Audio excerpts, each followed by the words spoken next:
Welcome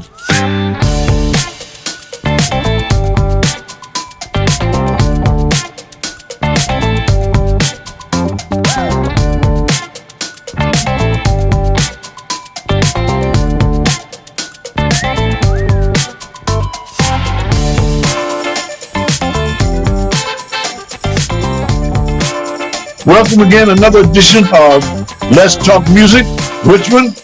As you know, Bill McGee and myself, we are on this crusade to try to find some of the musicians from the time of the 1970s and maybe 1960s and also 1980s.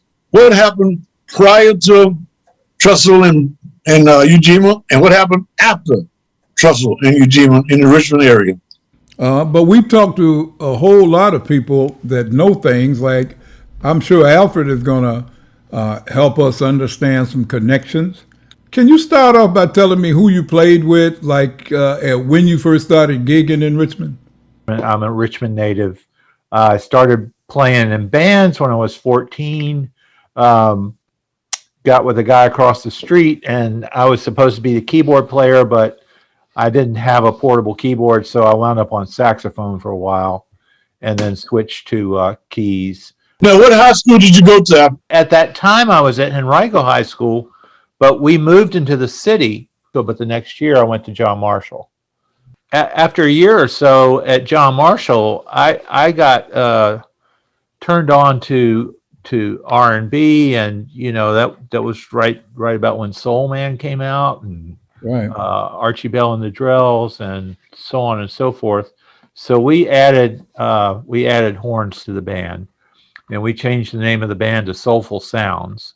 Were you in the band program at John Marshall? I was in the orchestra program, and the last 2 years I was there, I had Joe Kennedy as my orchestra leader. If Joe Kennedy taught you, you bona fide 100%. Your credibility is as high as anybody on this show. If Joe Kennedy was your teacher, and I was his first chair oboe player. Oh wow! Well, your credibility. Okay, you just went up again. He was very encouraging, and I loved playing under him. And it's a treasure to realize he was traveling the world during that time in the summer playing jazz violin. Yeah. And I got to see him play. He played with the Continentals at their annual show at Dogwood Dell. Charles, that's one of the groups that we have not talked about. Bill Zickafoose and the Continentals. We had not talked about that side of the music history, man, but they were killing at the time. Yes, indeed. They were the hottest show at Dogwood Dell. So, Alfred, let me cut to the time when you and I met. You were saying that was at the Kozy Kat Club. Yes, sir. That would have been in 72. I had a band called ESP at the time. This is prior to the Ujima Brother Love genre. You sent me that MP3 of my band doing an introduction at Kozy Kat. Your band had opened up the show, and then we came on. And you were recording the program and caught a part of our introduction. Yes. So where'd you go to college, Alfred? University of Richmond. You are? Okay. So you stay right here in town? Stay right in town the whole time. Who was the music teacher over there? Or what was your major? Well, I wound up majoring in English. But I was in the music program the whole time, and a fella named Jim Larkin had the instrumental program. Right. And my senior year, he started a stage band. And that turned out to be the summer that King's Dominion opened up, and they were taking auditions. Wow. So that group went and auditioned for King's Dominion and got hired and became the Kings of Swing. Okay. And as you know, they're still in business. All right. But that was in 74. I did not stay with that group because I had the band that played with Charles at Kozy Kat's. We were called Sebastian and Company. And we had finally gotten pretty good and had booked a bunch of weeks at in Virginia Beach that summer. So I said, no, I'm going to the beach. Now, Bill, let me put this in perspective. Alfred plays with a band currently that Marshall Smith is the singer for. All right. And the name of that band is Kozy Cats. The Kozy Cats. Oh, Yeah. the Kozy Cats. It's after the club. We rehearsed for about a year and couldn't agree on a name. And finally, Mike McNamara, our guitarist, said, "Well, let's call it the Kozy Cats because we like playing there so much." So we all agreed. That was the key. Also in that band is Neal Bowen. Neal plays with us. Yeah, he's our first call sax player. Just to mention Marshall real quick, he and I started working together, I think around 93. I had a band called Triple Scoop, and Marshall came in as our singer, and at the same time, Ernest Green came in as our drummer. Ernest Bigfoot Green. Who are some of the other members of the earlier Sebastian group? Oh, well, we had one of our key members was a sax man named Bill Goldner.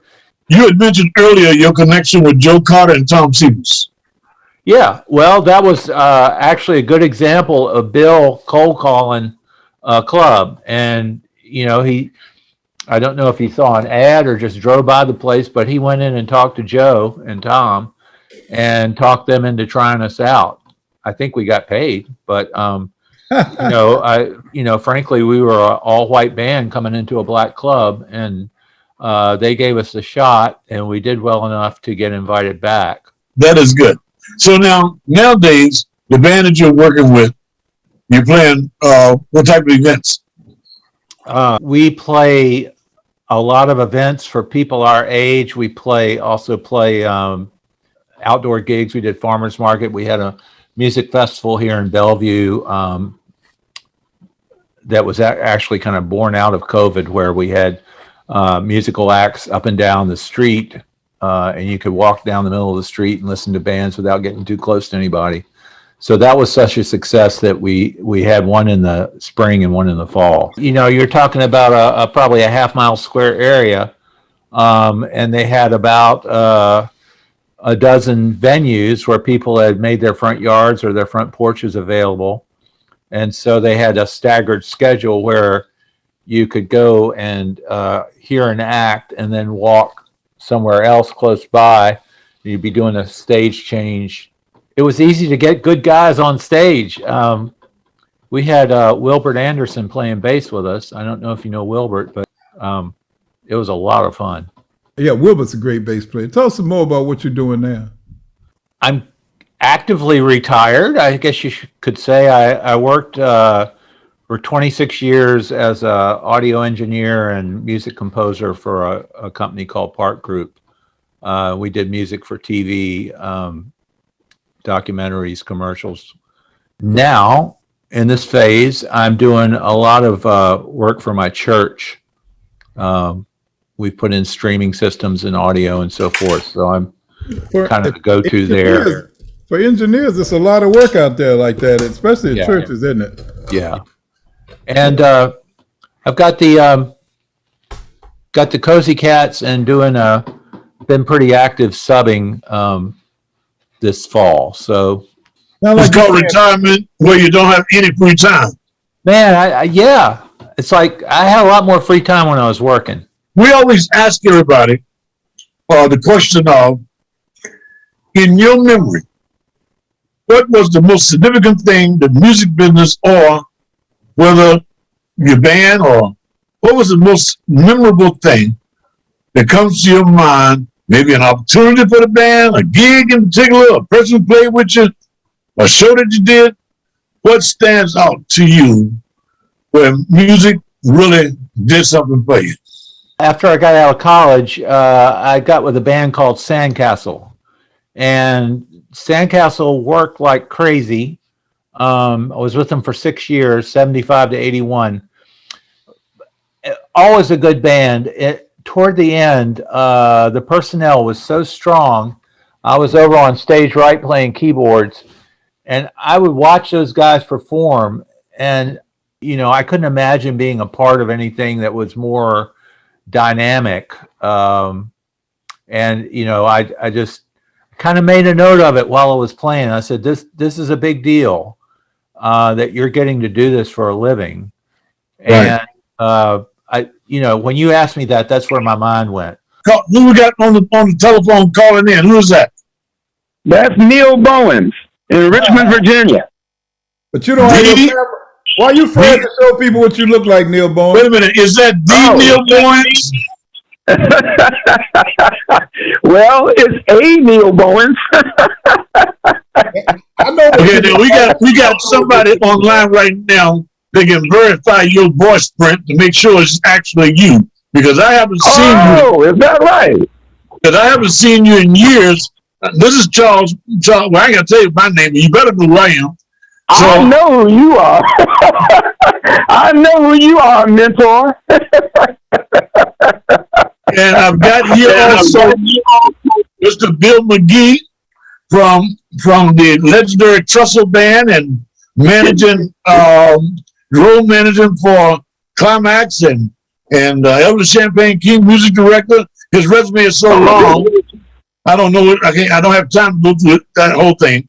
But I know, man. His resume is so extensive. I know. That's all I can say. Yeah. Hey, Neal, why you don't turn your camera on, man? I don't know how to. Don't know how to turn your camera on. Yeah, I just dialed this number.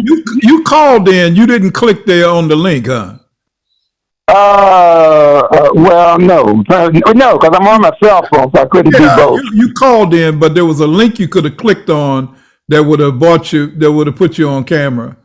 But well, nobody needs to see my ugly face, man. We got to finish up. Nobody needs to see my old ugly face, man. I'm just grateful to be here. If the great Jose got on camera and August Moon got on camera, and little Tommy got on camera. Little Tommy got on camera. You know what I'm saying? Yeah. We had Ray Smith. We've interviewed Ray Smith from the Jarmels.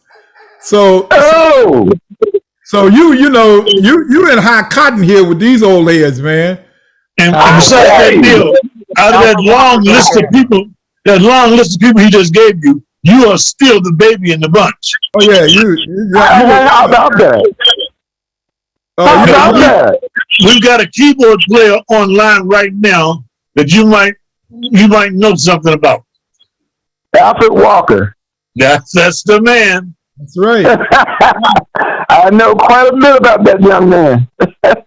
There's quite a bit you don't know.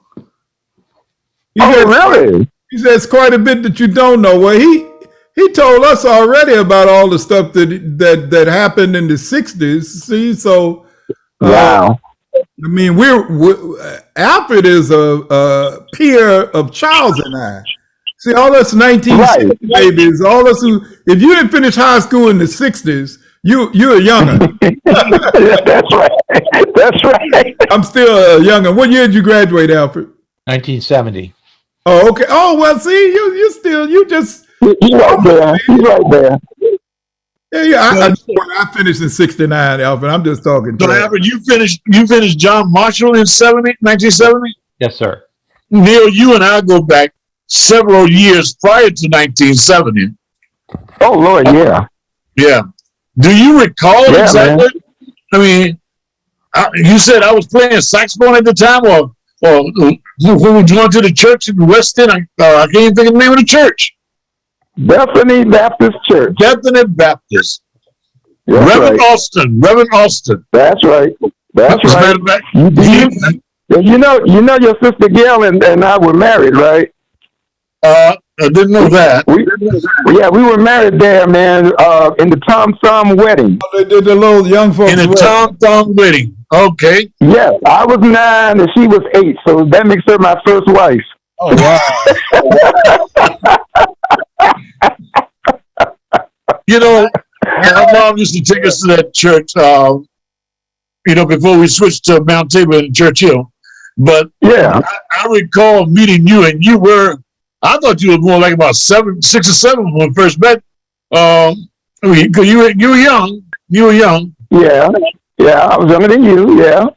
I like that. And see, here's what happened. You started playing saxophone at Randolph's Elementary Junior High School, right? Well, yeah, but nobody. I played it, but my dad did not get me one, so he made me play clarinet. So I played. I knew he made you play something. He made you play something because that's what got me interested in playing music. Because I had the saxophone, it was a school instrument, but Dad would not let me keep that. He bought me a clarinet and told me I needed to play the clarinet first. He insisted on that. But but I do recall showing off on the saxophone with you a couple of times. That's right. At the church and stuff. And so that's right. You really thought I could play, but I got a secret for you. I was just learning. Well, you were playing to me, brother. I was just learning. You were playing to me, man. I was like, oh my God. I said, all those sounds made by the saxophone are not really notes. It's called squeaking. Well, look, man, to me, in my 9-year-old years, you were rocking. You were rocking. And I told my father I might want to try this, and he went on and bought me one, and the rest is history. we need to wrap up a little bit with Alfred. He was telling us about Sandcastle when you came in. Andrew Lewis Band. Oh, Andrew Lewis Band, yeah. They were a very good band. Yeah, all of you guys were like the King of the Hill at the time. Did y'all ever play at the Chic at George Rafey's club? Not in my time. We did play at George Rafey's club in Petersburg, the farmers market. The farmers market, right? Yeah. You remember the Chic that was out there? Absolutely. Yeah, I remember the Chic. I played at the Chic with the older band, Sebastian and Company. Let me ask you, Neal, where did you, as if I did not know, where did you get your start in the music, in your interest in music, and then what were the earlier bands that you played with initially?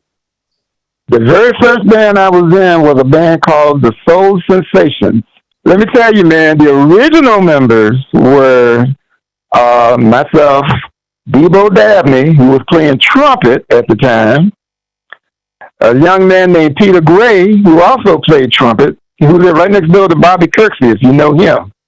And then there was Darrell Johnston on guitar. There was Mac McCrae on bass. And then we had Junie Brown on drums. A whole host of folks that just kind of came in and out, man, you know. Where did y'all perform? Man, we wound up playing at that time a lot for our teachers, backyard parties. I remember we did a pool party at Somerset Glen Apartments on Forest Hill Avenue. Right. Oh, we played at 10 West Lee. We played down there a lot because Mac's father, my father, and Junie Brown's mother, they were all members of Mocha Temple. You know, the Shrine.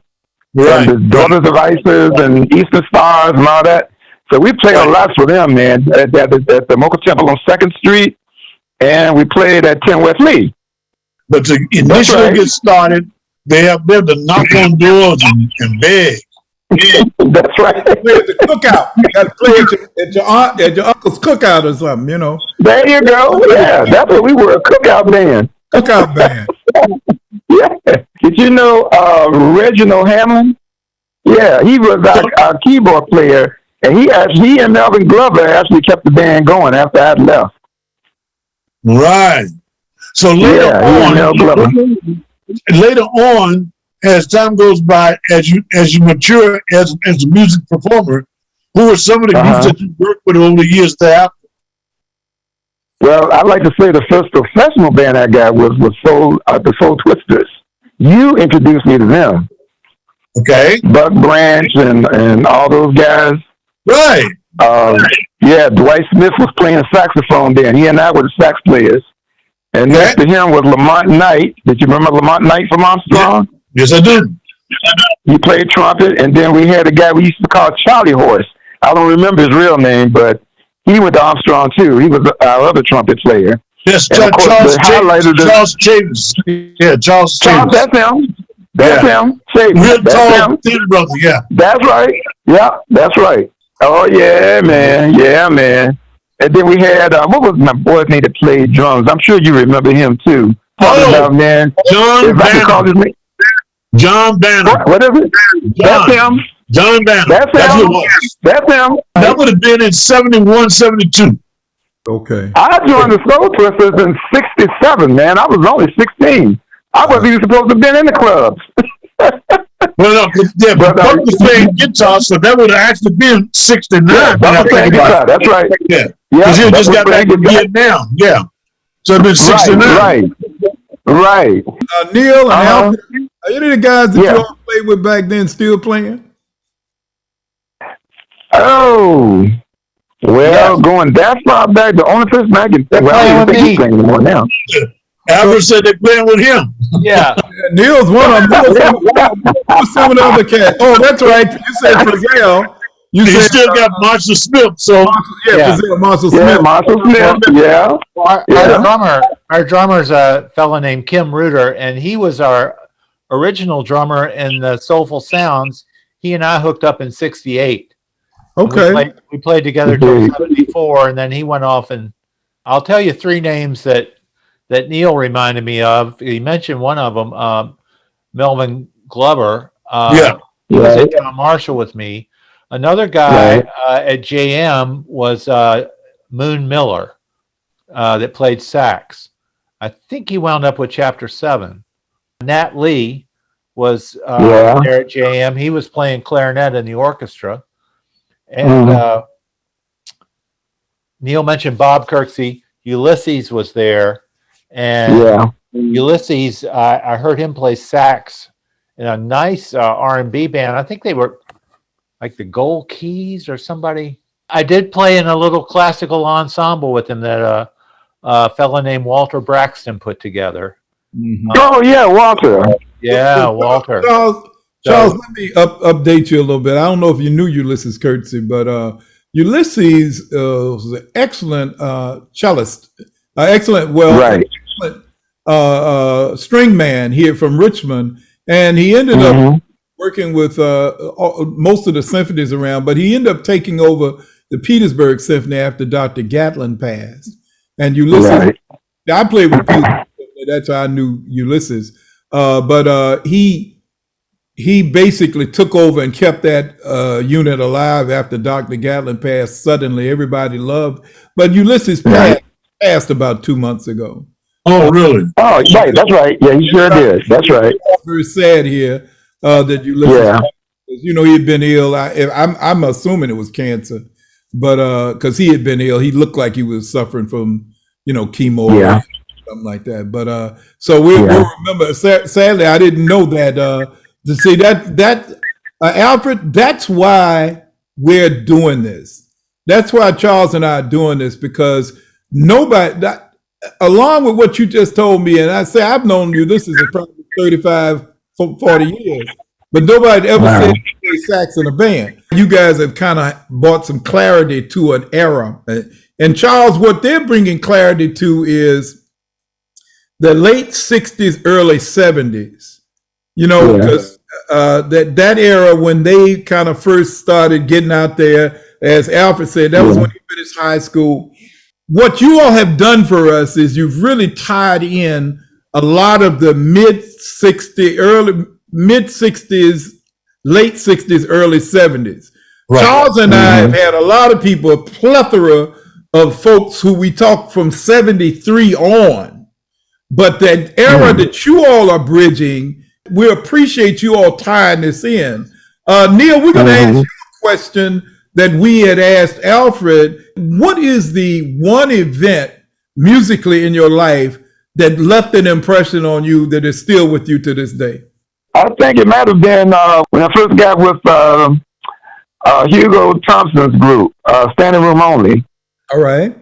And one of my first gigs with them, we opened for Levert at the Civic Center. I mean, at the not the Civic Center, the Conference Center. Because that was actually probably the biggest crowd I've ever played for. There were like 8,000 people there that night. I tell you what, I will say this, that's where I found my jazz roots. Good. Let's come back to that. Alfred, let you finish telling us, you had started with Sandcastle when Charles asked you about that one event, and then Neal popped in. So let's let you finish that. Yeah, I almost finished it. I just said that we had such a strong front line around 1980 that I recall times of being on stage. In all of the group.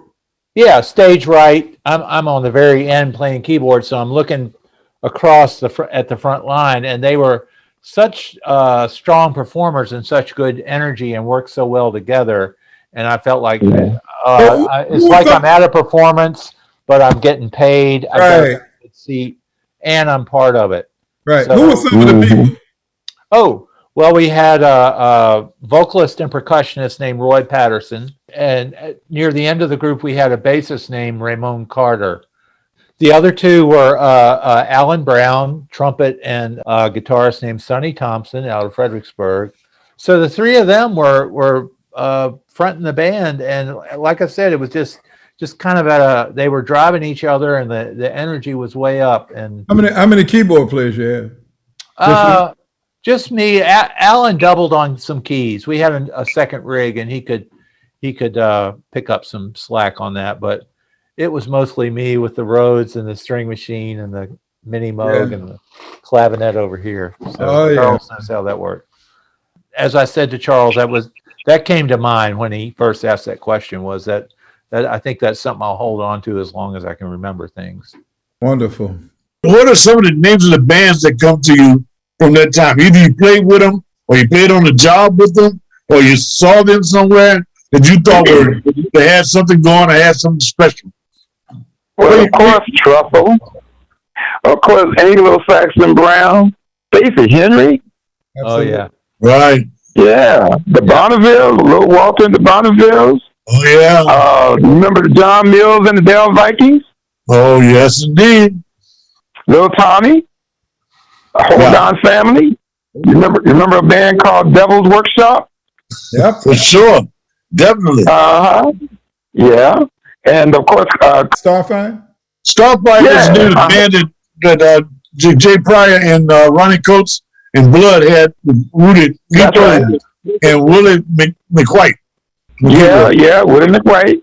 All right. Yeah, so those bands were the hot bands, man, back in those days. Knowing some of the guys you played with over the years, and especially ones that have passed on, that's important. But knowing the names of these bands and all these different facilities, working at 10 West Lee. You remember those nightmare steps to get up to the second floor? That's what I was just thinking about. That's what I was just thinking about. That was a nightmare. Taking equipment up those steps. It was almost as bad as Gregory's Ballroom. Gregory's Ballroom on Hall Street. They got steps too. You cannot forget it. Once you've done it, you will not forget that. I really appreciate you being here as we take segments from each of the interviews and put together a presentation of Let's Talk Music Ritual. My partner in crime on this project is Mr. Bill McGee. He and we've talked about this for a long time. Joe Carter talked to me about it for a long time. I'm glad we had an opportunity to talk to both of you tonight. I appreciate you calling in, even though Neal don't want to show his face. I know. Yeah, I'll show next time. That's all right. Hey, God bless you guys, man. Thank you all. Thank you all for coming. Charles, thank you, and be blessed.